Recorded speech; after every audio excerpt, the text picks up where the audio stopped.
স্পষ্ট ভাষায় বলে দিতে চাই, এই বাংলাদেশ আর আগের বাংলাদেশ নয়, এটা নতুন প্রজন্মের বাংলাদেশ। এই বাংলাদেশে আল্লাহকে নিয়ে কটূক্তি করা হবে, রসুলকে নিয়ে কটূক্তি করা হবে। মুসলমান ঘরে বসে থাকবে না, প্রয়োজনে মার খাবে, জেলে যাবে, রক্ত দেবে, প্রয়োজনে জীবন দেবে, কিন্তু ঈমান দেবে না। আল্লাহ রসুলের অবমাননা, অপমান কেউ সহ্য করবে না। কথা বলেন ঠিক কি না?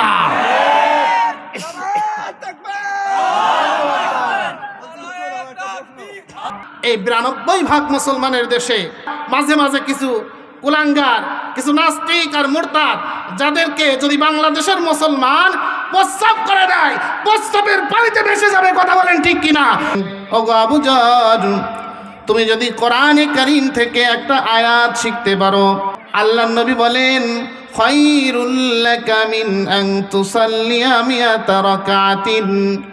আল্লাহর নবী বললেন, আবু যর, 100 রাকাত নামাজ আদায় করলে রব্বুল আলামিন তোমার আমলনামাতে যতগুলো নেকি দিত, আমার রব কোরআনের একটি আয়াত শিক্ষা করার দ্বারা এর চাইতে উত্তম বিনিময় তোমার আমলনামায় আল্লাহ দান করে দেবেন। আরো আসতে বলেন সুবহানাল্লাহ, জোরে বলেন সুবহানাল্লাহ।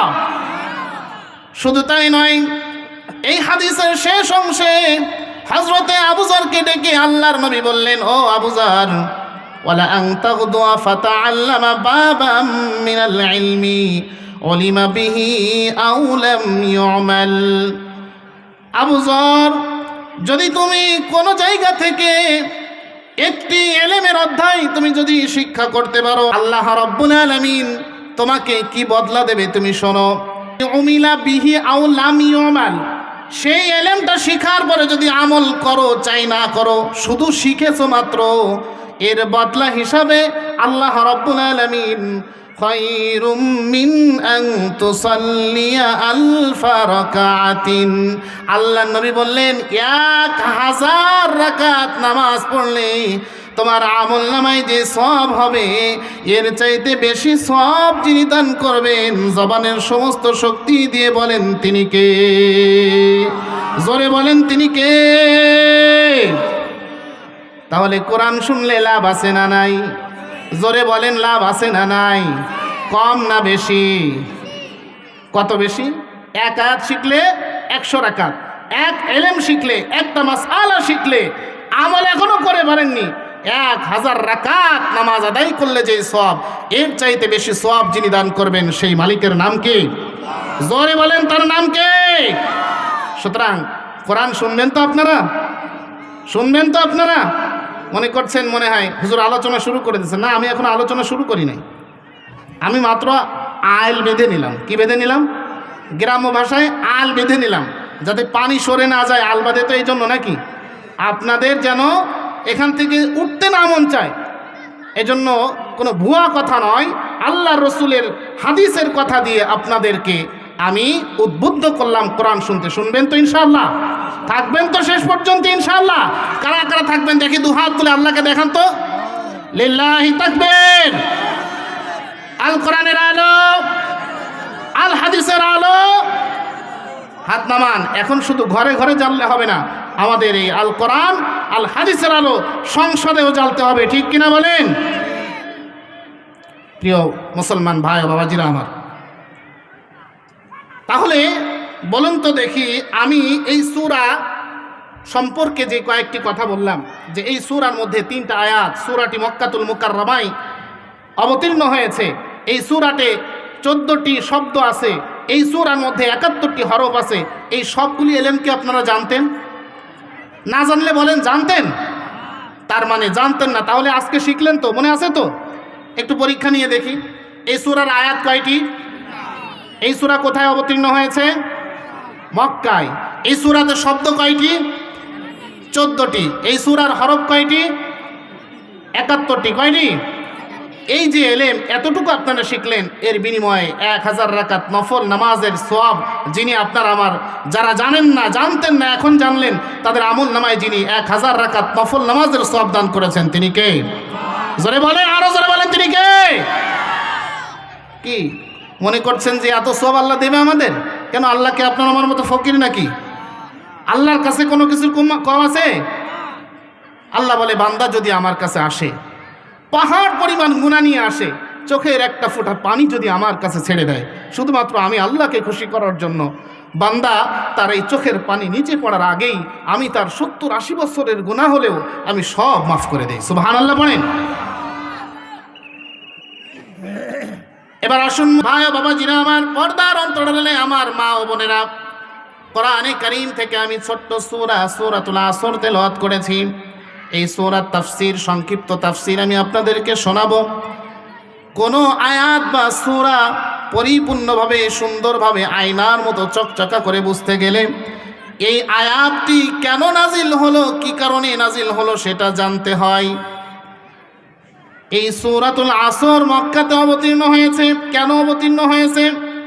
সাইয়্যিদিনা হযরতে আবু বকর সিদ্দিক রাদিয়াল্লাহু তাআলা আনহু, যিনি আল্লাহর নবীর একজন জলিলুল কদর সাহাবী, শুধু জলিলুল কদর সাহাবী না, আল্লাহর নবীর সবচাইতে দামি সাহাবী ছিলেন হযরতে আবু বকর। কথা বলেন ঠিক কিনা? হযরতে আবু বকর ইসলাম গ্রহণের পূর্বে তার একজন বন্ধু ছিল, নাম ছিল কালাদা ইবনে উসাইদ। এই কালাদা ইবনে উসাইদের সাথে আবু বকরের বড় বন্ধুত্ব ছিল, বড় অন্তরঙ্গ বিষয়। তার সাথে উঠা বসা চলাফেরা, এমনকি তার সাথেই তিনি ব্যবসা বাণিজ্য করতেন।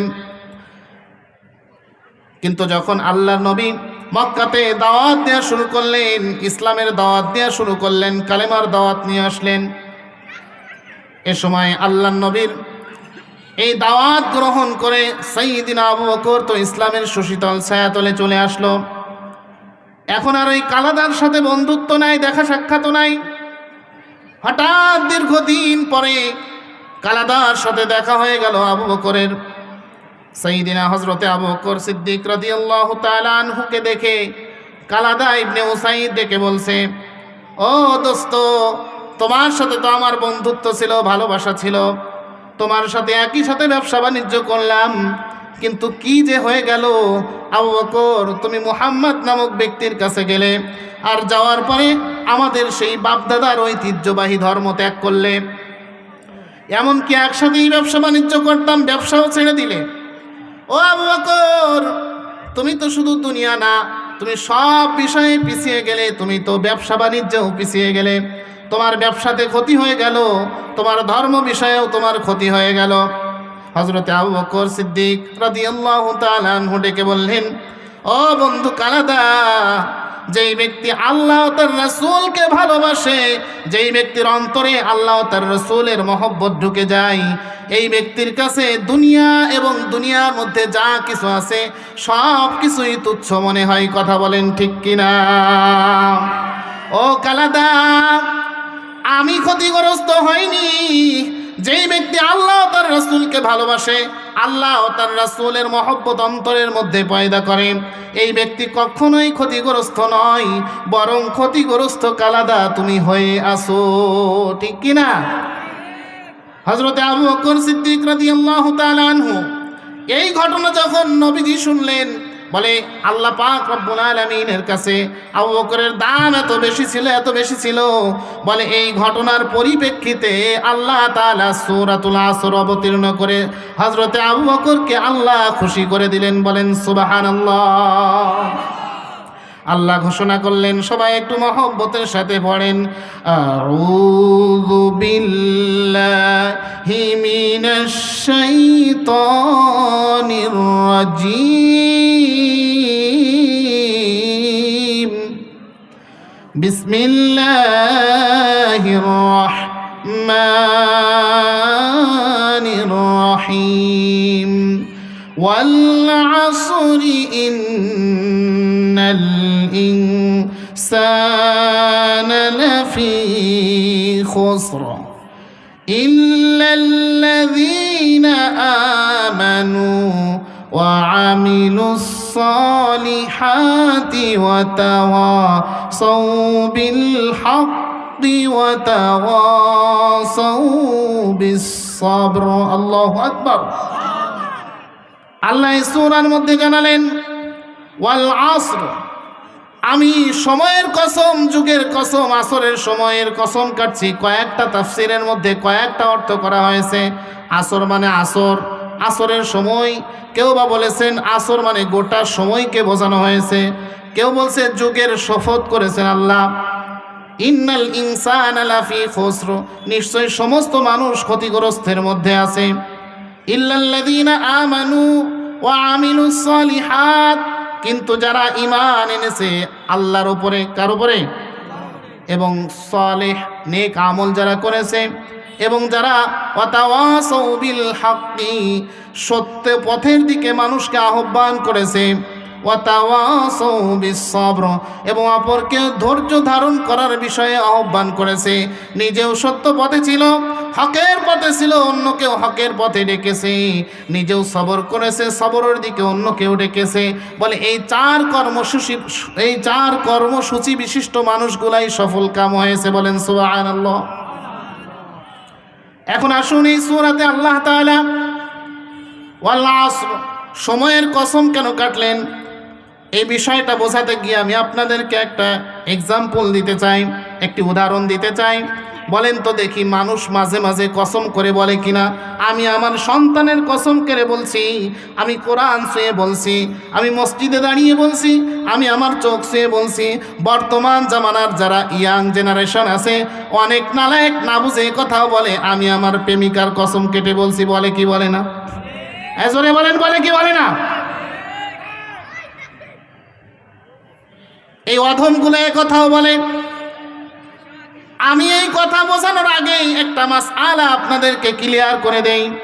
কসম যেটা করা হয়, হলফ কসম যেটা করা হয়, এই কসম দুনিয়াতে শুধুমাত্র এক সত্তার নামে হবে। সেই সত্তাকে জোরে বলেন, তিনি কে? শুধুমাত্র আল্লাহ ছাড়া অন্য কোনো ব্যক্তির নামে অন্য কিছু ছুঁয়ে কসম করা এটি জায়েজ নেই, সম্পূর্ণ হারাম,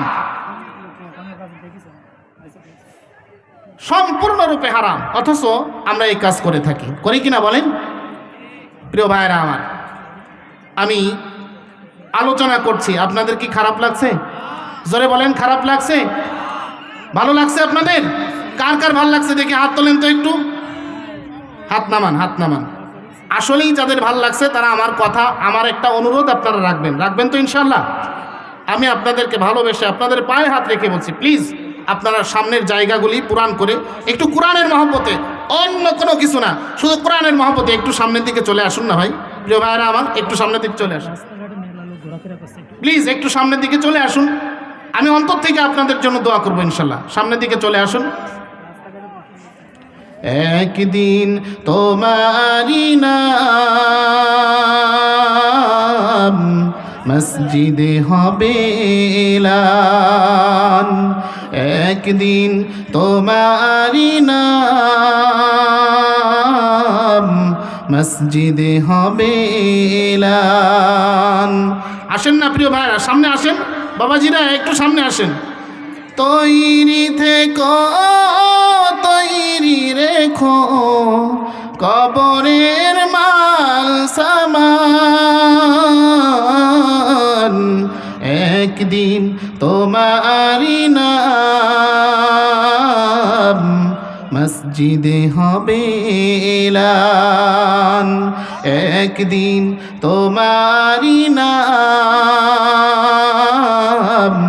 মসজিদে হবে এলান। ঠিক কিনা?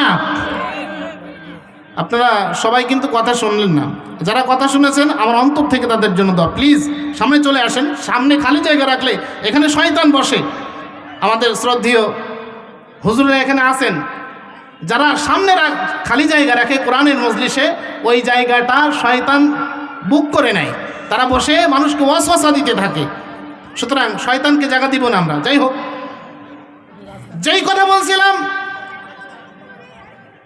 প্রিয় মুসলমান ভাই বাবাজিরা আমার, আল্লাহ রাব্বুল আলামিন কোরআনে কারিমা বিভিন্ন কসম আল্লাহ তাআলা কেটেছেন। ওয়াত-তিনি ওয়াজ-যাইতুন ওয়া তুরি সিনিন ওয়াশ-শামসি ওয়া দুহাহা ওয়াল কমারি ইযা তালাহা।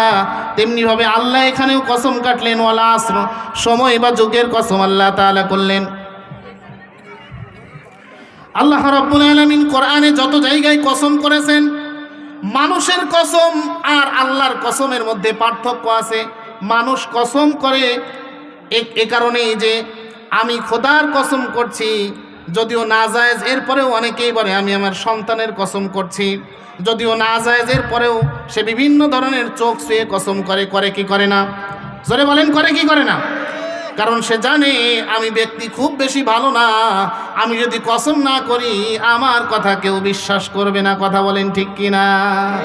মানুষ বিষয়টাকে সুদৃঢ়ভাবে বোঝানোর জন্য আরেকজনের কাছে কসম করে, কিন্তু আল্লাহ কি আমাদের এমন দুর্বল যে আল্লাহর কসম কেটে কেটে আমাদের বোঝানো লাগবে যে এটা সত্য?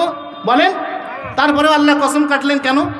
মুফাসসিরিনে কেরাম কয়েকটা ব্যাখ্যা করেছেন। আল্লাহ রাব্বুল আলামিন কোরআনে কারীমে যত জায়গায় আল্লাহ কসম করেছেন, তার কসমের উদ্দেশ্য হলো আল্লাহ বান্দাকে বোঝাতে চেয়েছেন, বান্দা আমি যে কসম করলাম, এই কসমের দ্বারা আমি যেই বস্তু ধরে কসম কাটলাম, এই বস্তুটা যে অত্যন্ত দামি বস্তু, এই বস্তুটা যে অত্যন্ত দামি এবং সম্মানী, অত্যন্ত দামি, এই দামি বোঝানোর জন্য আমি বস্তুটার শপথ করেছি। সুতরাং আল্লাহ যে সময়ের কসম কাটলেন, সবচাইতে দামি জিনিস হচ্ছে মানুষের জীবনের সময়। কি জিনিস? মানুষের জীবনে দামি সম্পদ কি? একজন মানুষ মনে করেন ল্যাংড়া, তার একটা হাত নেই, অথবা একটা পা নেই, অথবা একটা চোখ নেই, এরপরেও সমাজে এই মানুষটার দাম আছে না নাই? বলেন, দাম আছে না নাই? কিছু হলেও তো আছে, কম, তারপরে দাম আছে না নাই? কিন্তু একটা মানুষের মনে করেন চেহারা সুন্দর, হাত সুন্দর, পা সুন্দর, সব সুন্দর, কিন্তু মানুষটা মারা গেছে। বলেন তো দেখি এই মানুষের দাম কত? এর কোনো দাম আছে? কথা বলতে হবে প্রিয় ভাইরা আমার, দাম আছে? কোনো দাম নেই। বরং মানুষের কাছে এটা একটা বোঝা হয়ে যায়। আপনি যত সম্পদওয়ালা হন না কেন, আপনি যত দামি মানুষ হন না কেন, আপনি মারা যাওয়ার পরে আপনার ফ্যামিলির লোকেরা কি বলবে? যত দ্রুত সম্পদ দাফন করো, যত দ্রুত সম্ভব একে দাফন করে দেন। তার মানে এর আর দাম নেই। কেন নেই? একটাই কারণ, এর জীবনে কোনো সময় আর নেই। ঠিক কি না? তার মানে মানুষের জীবনে সময় অত্যন্ত দামি জিনিস, আল্লাহ এটা বোঝালেন। সুতরাং সময়ের মূল্য আমাদের দিতে হবে। সময় অত্যন্ত দামি জিনিস। আমরা অনেক মানুষকে দেখলাম, যেই মানুষগুলা 40-50 বছর বয়স হয়ে গেছে, এখনো আল্লাহর কুদরতি পায়ে দিনে 5টা বার সেজদা দেয় না। এখন বুড়া হয়ে গেছে, 70-80 বছর বয়স হয়ে গেছে, নামাজ পড়তে মন চায়, কিন্তু আল্লাহ তাআলা তাকে নামাজ পড়ার মতো সক্ষমতা এখন আর দেয় না। এমন মানুষ মনে হয় মাটিকুমড়া গ্রামে একজনও নাই। আছে? কারণ কি ভাইরা আমার? ওই ব্যক্তি মূল সময় যেটা তার, সেই জীবনে সে মূল্যায়ন করেনি সেই সময়ের। আল্লাহ নবী হাদিসে পাকের মধ্যে বলেন, কোনো ব্যক্তি যদি সময়ের মূল্য না দেয়, ওই ব্যক্তি নাকামিয়াব হয়ে যাবে, ওই ব্যক্তি সফল হবে না। সময়ের মূল্য যে ব্যক্তি না দেবে, ওই ব্যক্তি কোনোদিন সফল হতে পারবে না। এই আলোচনা করতে গেলেই আরো অনেক সময় লাগবে, আমি সংক্ষেপে বলছি। এরপরে রব্বুল আলামিন বললেন, ইন্নাল ইনসানা লাফি খুসর, নিশ্চয় সমস্ত মানুষ ক্ষতির মধ্যে আছে। মানুষ কিসের মধ্যে আছে? বলবেন কিসের জন্য ক্ষতির মধ্যে আছে? মানুষের ক্ষতি কি? মানুষের ক্ষতিটা বোঝাতে গিয়ে আমি আপনাদেরকে কোরআনে হাকিমের আরেকটি আয়াতের দৃষ্টান্ত দিতে চাই।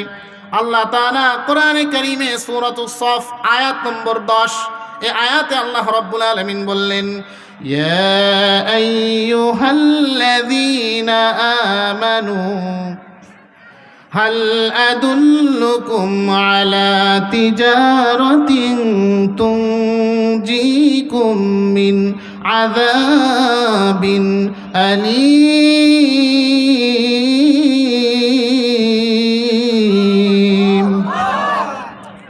আল্লাহ রাব্বুল আলামিন বলছেন, ও দুনিয়ার ঈমানওয়ালারা, যারা তোমরা ঈমানের দাবি করছো, হাল আদুল্লুকুম আলা তিজারা, আমি কি তোমাদেরকে এমন এক ব্যবসার কথা বলবো, যেই ব্যবসা যদি তোমরা করো, এই ব্যবসাতে কোনো লস হবে না, বরং এই ব্যবসা করলে তোমরা এমন লাভবান হবা, এমন লাভবান হবা, তিজারাতিন তুনজিকুম মিন আযাবিন আলিম।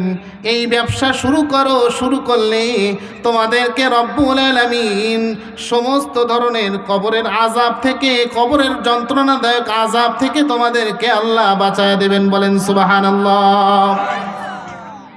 সেই ব্যবসার কথা আল্লাহ কোরআনে কারীমের পরের আয়াতে, এই সূরার পরের আয়াতেই বলেছেন।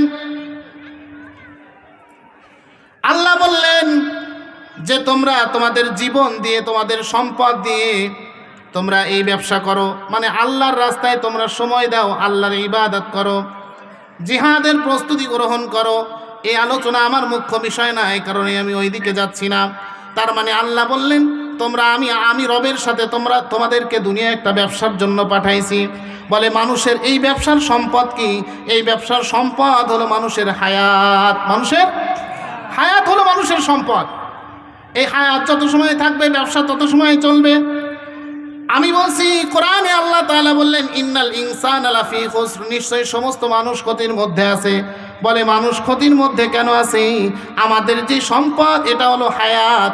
এই হায়াত কিন্তু প্রতিদিন, প্রতিনিয়ত, প্রতিটা মুহূর্তে একটা সেকেন্ড সময় চলে যাচ্ছে। একটা মানুষ যদি 70-80 বছর হায়াত পায়, প্রতিটা মুহূর্তে একটা সেকেন্ড চলে যাওয়া মানে তার একটা মুহূর্ত তার কাছ থেকে চলে যাচ্ছে। ওই 80 বছর থেকে একটা সেকেন্ড চলে গেল, একটা মিনিট চলে গেল, একটা ঘন্টা চলে গেল, মানে তার হায়াত কিন্তু ফুরাতেই আছে। কথা বলেন ঠিক কিনা? বলে আল্লাহ এমন এক ব্যবসার সম্পদ আমাদেরকে দিলেন, এমন এক পুঁজি আল্লাহ আমাদেরকে দিলেন, যেই পুঁজি সব সময় কিন্তু ক্ষয় হতেই আছে।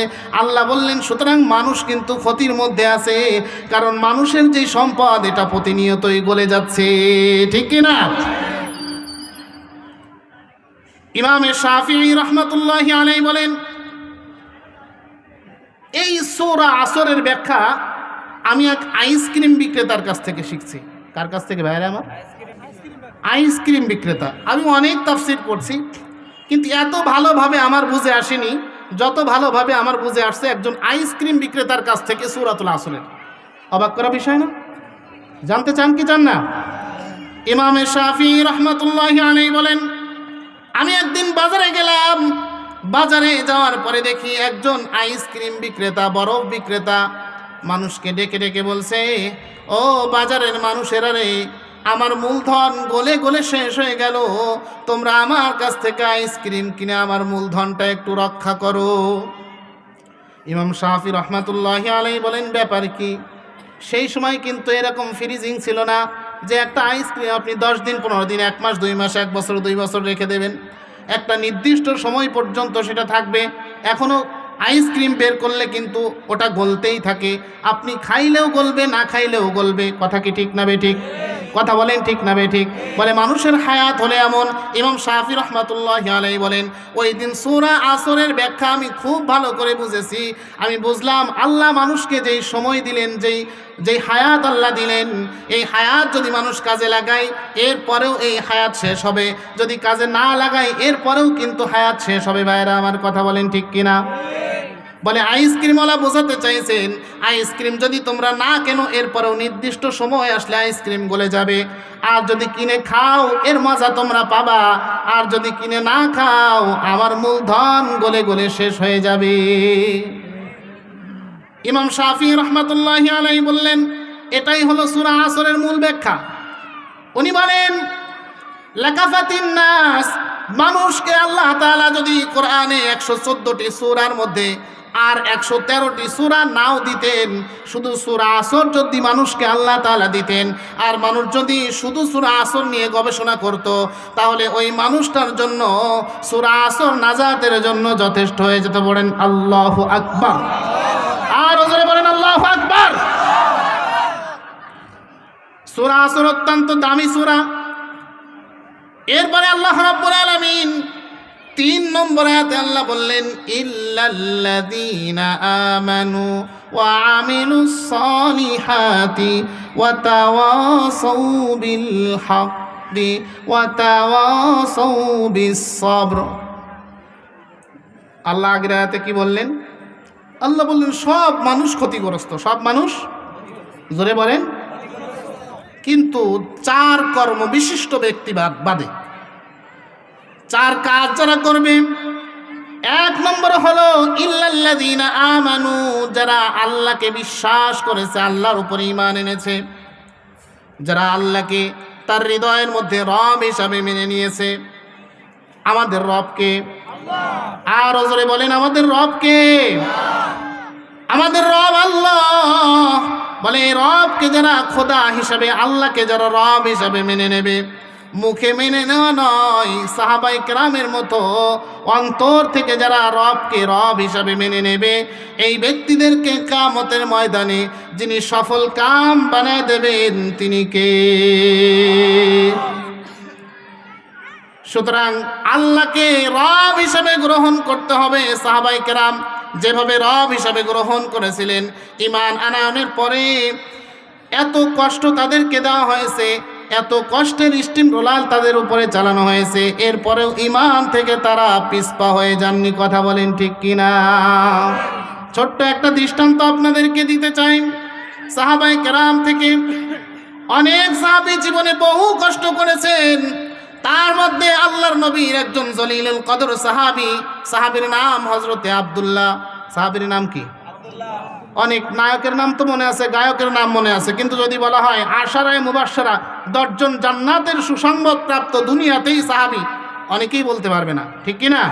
কিন্তু যদি বলা হয় 10 জন নায়কের নাম বলেন তো, 10 জন খেলোয়াড়ের নাম বলেন তো, 10 জন আপনার দেশের এরকমভাবে বিভিন্ন বিশিষ্ট ব্যক্তির নাম বলেন তো, 10 জন কেন বলবো হুজুর? 10 জন চান মাত্র?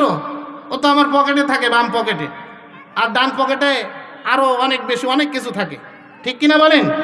কিন্তু হতভাগা মুসলমান আমরা, সাহাবায়ে কেরামের নাম আমরা জানি না। ওয়াজ শুধু শোনার জন্য শুনবেন না, বুঝবেন এবং আমলের নিয়তে শুনবেন, তাহলে আপনার আমার আমল নামায় শুরুতেই যে হাদিস বলেছিলাম যে 1000 রাকাত নফল নামাজ পড়ার সওয়াব যিনি দান করবেন তিনি কে? আরো জোরে বলেন, তিনি কে? আল্লাহর নবী সাহাবী হযরতে আব্দুল্লাহ রাদিয়াল্লাহু আনহু ছোটবেলায় পিতাকে হারিয়েছেন, পিতা মারা গেছে, এরপরে চাচার কাছে লালন পালন হচ্ছেন, চাচা তাকে দেখাশোনা করে, চাচা তাকে একটা ঘর বানিয়ে দিয়েছে। বাপ অনেক ধনী মানুষ ছিল, চাচাও অনেক ধনী। হযরতে আব্দুল্লাহ রাদিয়াল্লাহু আনহু তখন তার নাম ছিল আব্দুল উজ্জা। কি নাম ছিল? আব্দুল উজ্জা নাম ছিল। আল্লাহর নবী যখন দাওয়াতি কার্যক্রম শুরু করলেন, ইসলামের দাওয়াত দিতে শুরু করলেন, আব্দুল্লাহ তখনও আব্দুল্লাহ হয়নি, তখন আব্দুল উজ্জা।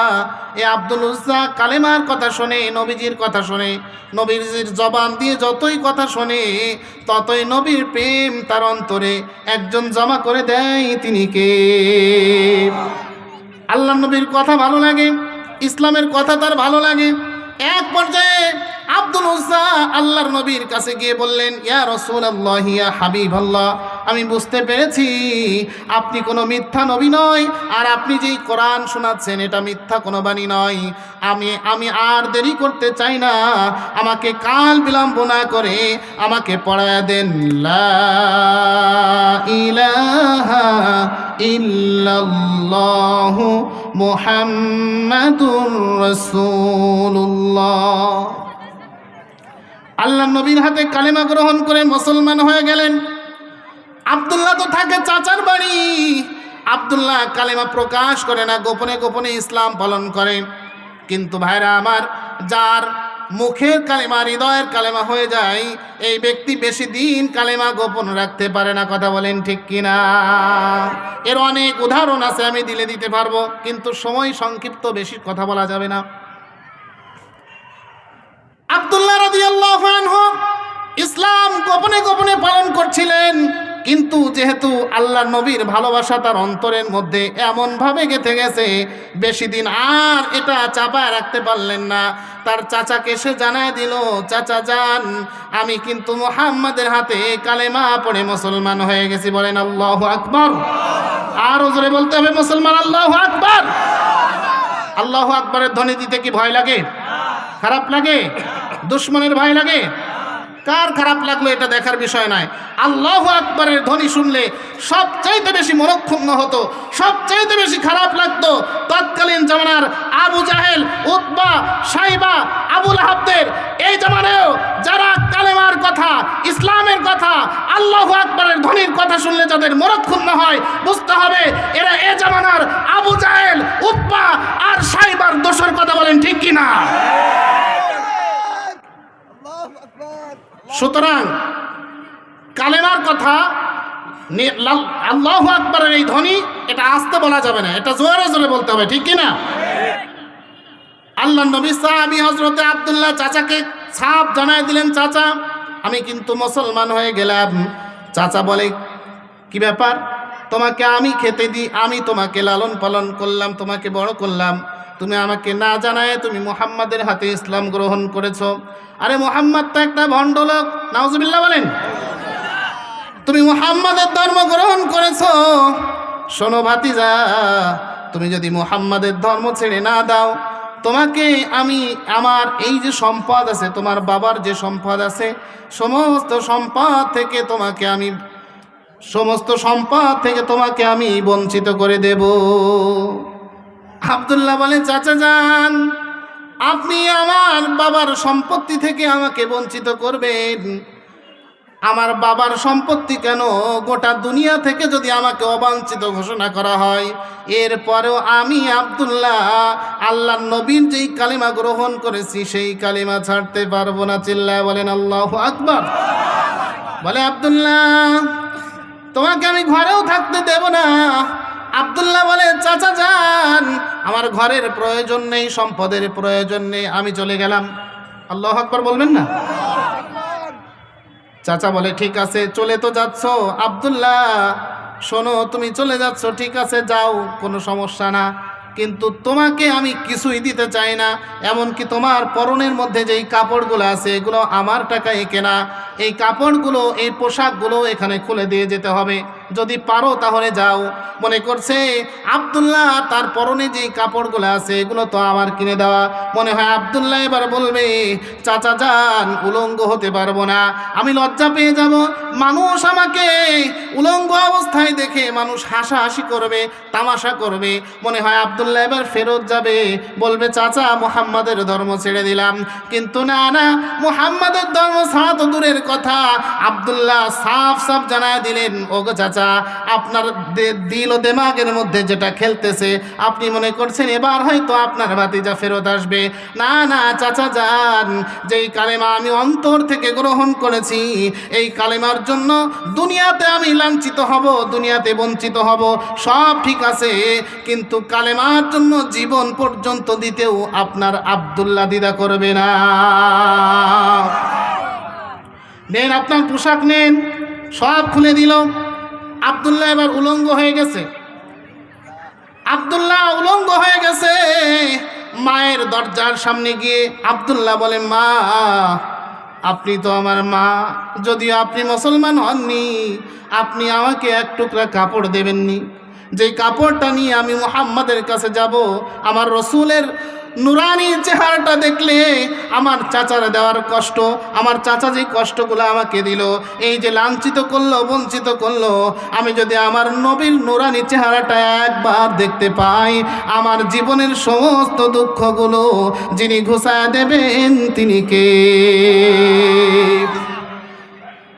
ঈমান এমন জিনিস, ঈমানের পথে অবিচল থেকে আমার মরণ যেন হয়, ঠিক কিনা?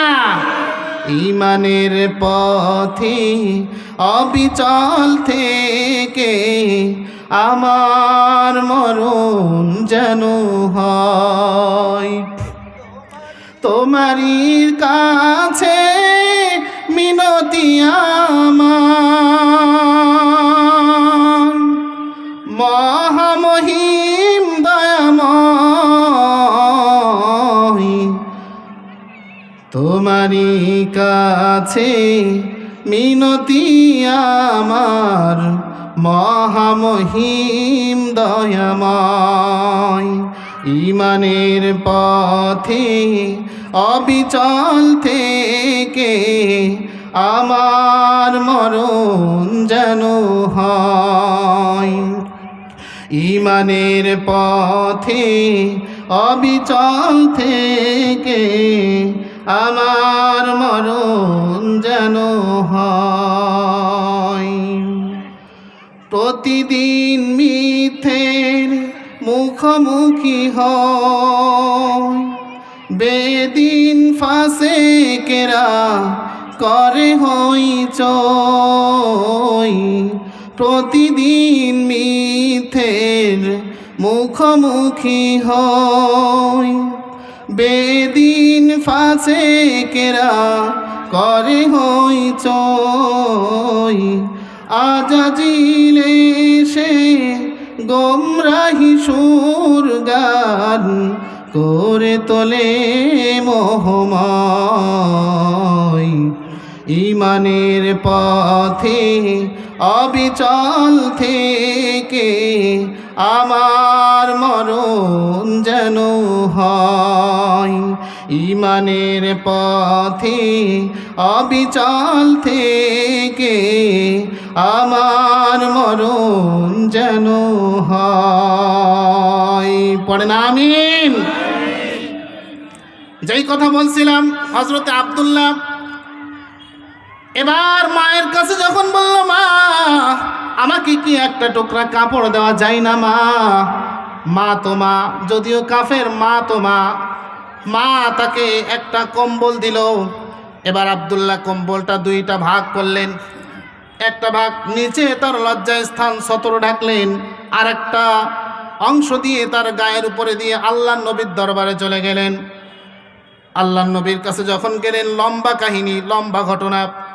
আল্লাহ নবী হযরতে আব্দুল্লাহকে দেখতে পেলেন।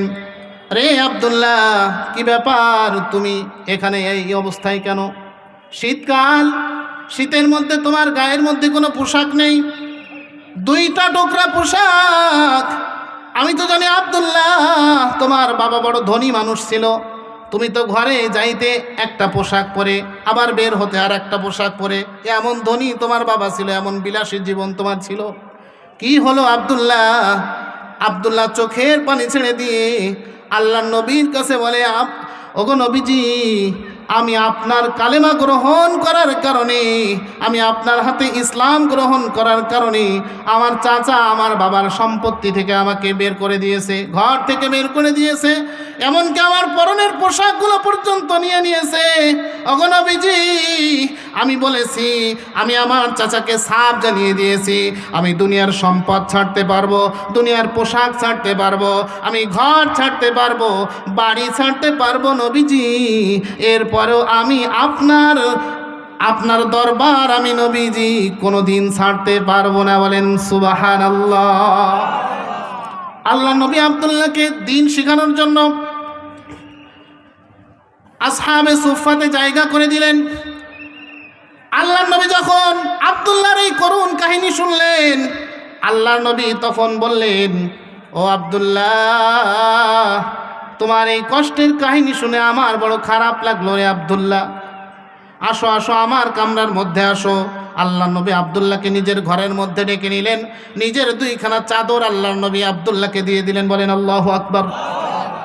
আব্দুল্লাহকে বললেন, আব্দুল্লাহ, তোমার নাম আগে ছিল আব্দুল উজ্জা, আমি দিয়েছি আব্দুল্লাহ, এবার তোমার নামের সাথে আরো একটি লকব যুক্ত হয়ে গেল, আব্দুল্লাহ জুল বিজাদাইন। আব্দুল্লাহ হলো দুইটা কম্বলওয়ালা। আব্দুল্লাহ কি ওয়ালা? দুইটা কম্বলওয়ালা। আব্দুল্লাহর কাছে আল্লাহর নবী জানতে চাইলেন, আব্দুল্লাহ বলো তোমার মনের আশা কি, তুমি কি চাও? আল্লাহর নবীর কাছে আব্দুল্লাহ জানায় দিলেন, ওগো নবীজি, শুনেছি জিহাদের ময়দানে কেউ যদি যুদ্ধ করতে করতে শহীদ হয়ে যায়, তার মর্যাদা আল্লাহ তাআলা কিয়ামতের ময়দানে সবার চাইতে বেশি করে দেয়। বলেন সুবহানাল্লাহ। নবীজি, আমি আর কিছু চাই না, আমি শুধু আপনার সাথে জিহাদে গিয়ে যুদ্ধে শহীদ হতে চাই। বলেন আল্লাহু আকবার। আল্লাহ নবী তার জন্য দোয়া করলেন, আব্দুল্লাহ, তোমার রক্ত যেন কাফের আল্লাহর কাছে দোয়া করলেন, ওগো আল্লাহ, আমার আব্দুল্লাহর রক্ত যেন কাফেরদের জন্য হারাম হয়, আপনি কাফেরদের জন্য আব্দুল্লাহর রক্তকে হারাম করে দেন, তার মানে কেউ যেন আব্দুল্লাহর শরীর থেকে রক্ত ঝরাতে না পারে। আব্দুল্লাহ বললেন, ব্যাপার কি? ওগো নবীজি, আমি তো চাইলাম শহীদ হতে চাইলাম, আর আপনি দোয়া করলেন আমার শরীর থেকে যেন কেউ রক্ত ঝরাতে না পারে, কোনো কাফের যেন আমার শরীরে আঘাত করতে না পারে। আল্লাহ নবী জানায় দিলেন, আব্দুল্লাহ রে, তুমি যে জিহাদের তামান্না করেছো এটা আমি নবীর কাছে এত বেশি পছন্দ হয়েছে, আমি আল্লাহর কাছে দোয়া করেছি তাই কি তুমি যদি তোমার বিছানায় মারা যাও, তুমি যদি জ্বর হয়েও মারা যাও, যিনি তোমাকে শহীদ হিসাবে গণ্য করবেন তিনি কে? তাবুকের যুদ্ধের সময় হয়ে গেল, আব্দুল্লাহ রাদিয়াল্লাহু আনহু ওই তাবুক যুদ্ধে শরীক হয়ে গেলেন, আল্লাহর নবীর সাথে জিহাদের ময়দানে চলে গেলেন। কিন্তু ঘটনাক্রমে ওই যুদ্ধ হলো না। যুদ্ধের ময়দানে যখন চলে গেলেন, কাফেররা এমনিই পালিয়ে গেল। ওই যুদ্ধে কোনো যুদ্ধ ছাড়াই আল্লাহ তাআলা মুসলমানদেরকে বিজয় দান করলেন। বলেন আল্লাহু আকবার। আর জোরে বলেন আল্লাহু আকবার। হযরত আব্দুল্লাহ সাহাবায়ে কেরামের সাথে ফেরত আসতেছেন। হঠাৎ করে প্রতিমধ্যে আব্দুল্লাহর শরীরের মধ্যে তাপ উঠে গেছে, জ্বর হয়েছে। আব্দুল্লাহ ওখানে হঠাৎ করে ইন্তেকাল করেছে। আব্দুল্লাহ মারা গেল। লম্বা কাহিনী আমি সংক্ষেপে বলছি। আব্দুল্লাহর ইন্তেকাল হয়ে গেল। আল্লাহর নবী সাহাবায়ে কেরামকে বললেন, আমার আব্দুল্লাহকে গোসল দাও, আমার আব্দুল্লাহর কাফনের ব্যবস্থা করো। আমার আব্দুল্লাহর গোসলের পরে আমি নিজেই আমার আব্দুল্লাহর জানাজা পড়াবো। যখন গোসল দেওয়া হয়ে গেল, কাফন পরানো হয়ে গেল, আল্লাহর নবী জানাজার নামাজ নিজে পড়ালেন। এরপরে কবরস্থানে যখন নিয়ে যাওয়া হলো, আল্লাহর নবী বললেন, তোমরা কেউ কবরে নামবা না, আমি নবী আমার আব্দুল্লাহকে আমার এই রহমতের হাত দিয়ে আমি আল্লাহর রহমতি কোলে আমার আব্দুল্লাহকে রেখে দেব। এবার আব্দুল্লাহকে কবরে রাখার সময় আল্লাহ নবী বললেন, আব্দুল্লাহকে আমার হাতের উপরে দাও। সাহাবায়ে কেরাম হযরতে আব্দুল্লাহকে নবীর দুইটা হাতের পরে দিয়ে দিলেন। আল্লাহ নবী লাশটা নিয়ে এভাবে আরশের দিকে তাকায়া আল্লাহর কাছে বললেন, আল্লাহ। একটু মহব্বতের সুরে আল্লাহকে ডাক দেন না, আল্লাহ।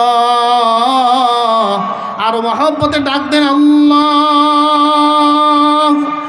আল্লাহর কাছে আল্লাহ ডেকে বললেন, আল্লাহ, আমি আব্দুল্লাহর প্রতি দুনিয়াতে সন্তুষ্ট ছিলাম, আজ থেকে আব্দুল্লাহ তো দুনিয়া ছেড়ে আপনার রহমতের কোলে চলে যাচ্ছে।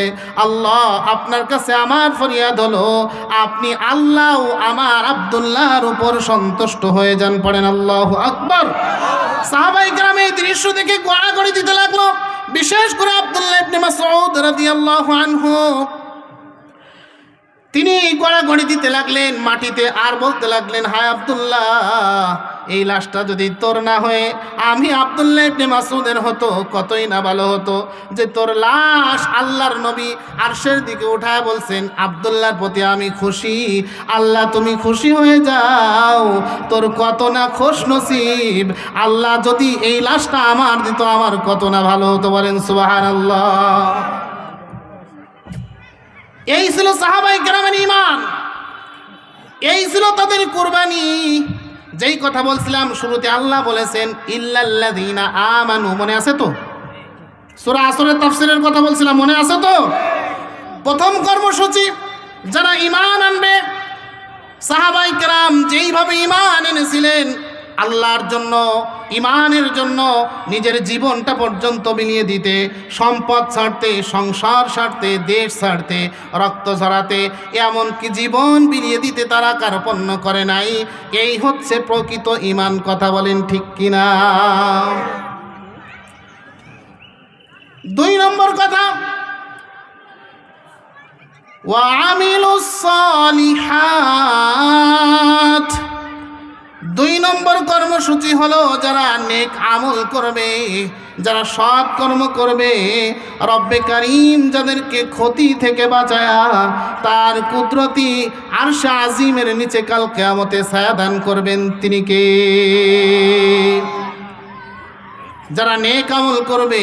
নেক আমল বলতে আমরা শুধু নামাজ, রোজা, হজ, যাকাত এগুলোই বুঝি নাকি? এ বাদে কি আর নেক আমল নেই? বলে এগুলি সবচাইতে ইম্পর্টেন্ট, সবচাইতে গুরুত্বপূর্ণ, কিন্তু এছাড়াও কিন্তু আরো অনেক গুরুত্বপূর্ণ নেক আমল আছে যেগুলি আমাদের জন্য খুব কঠিন। আপনার কাছে যে যা প্রাপ্য পাবে আপনি তাকে দিয়ে দেবেন, এটাও নেক কাজ, এটাও নেক আমল।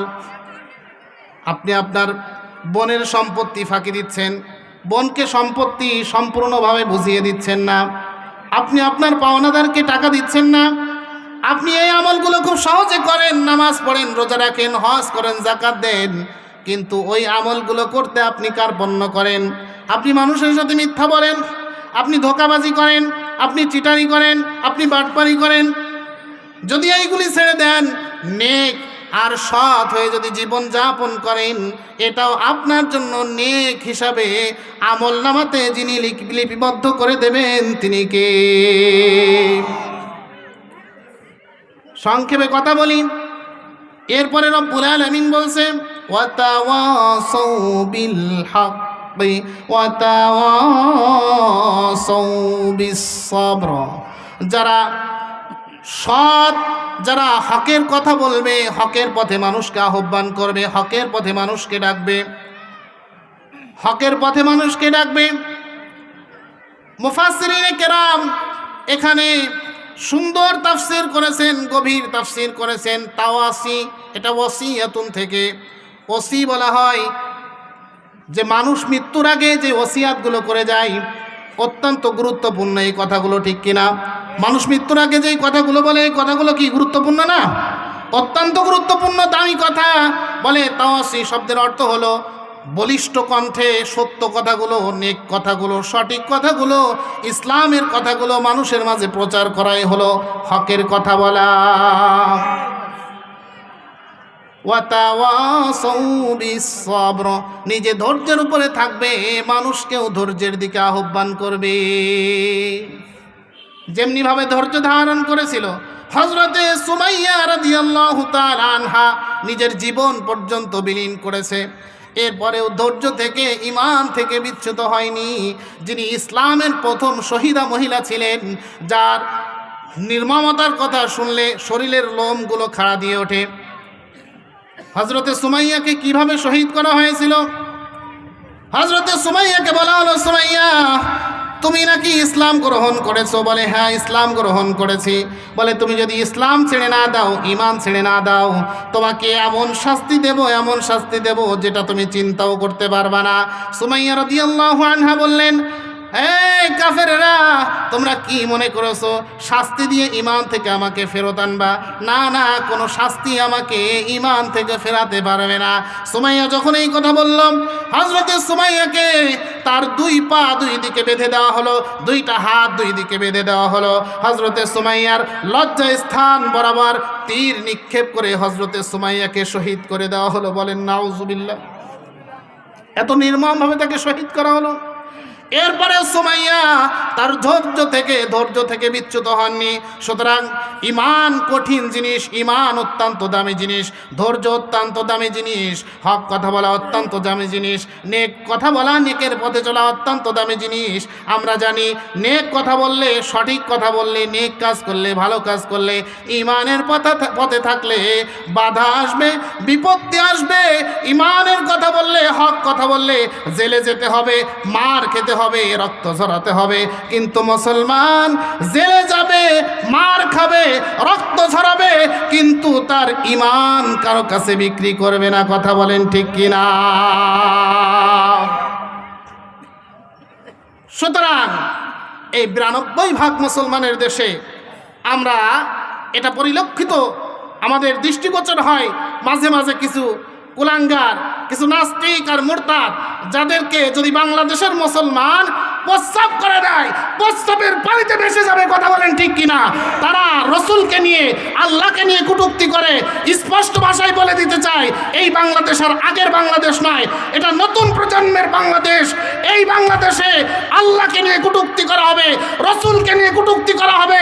মুসলমান ঘরে বসে থাকবে না, প্রয়োজনে মার খাবে, জেলে যাবে, রক্ত দেবে, প্রয়োজনে জীবন দেবে, কিন্তু ঈমান দেবে না। আল্লাহ রসুলের অবমাননা, অপমান কেউ সহ্য করবে না। কথা বলেন ঠিক কিনা?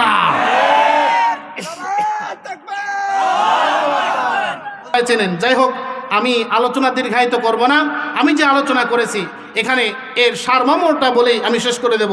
সারমর্মটা এই সূরাতে আল্লাহ তাআলা যে কথা বলেছেন সেটি হচ্ছে যে সময়ের মূল্য দিতে হবে, আর আল্লাহর কাছে দামি হতে গেলে 4 কর্মসূচি করতে হবে। 4টি কাজ আল্লাহ আমাদেরকে দিয়েছেন। 1 নম্বর ঈমান, 2 নম্বর নেক আমল, 3 নম্বর সত্যের পথে থাকা এবং সত্যের দাওয়াত দেওয়া, এরপরে সবর নিজেও করা, সবরের প্রতি মানুষকে আহ্বান করা। আমরা করবো তো ইনশাআল্লাহ?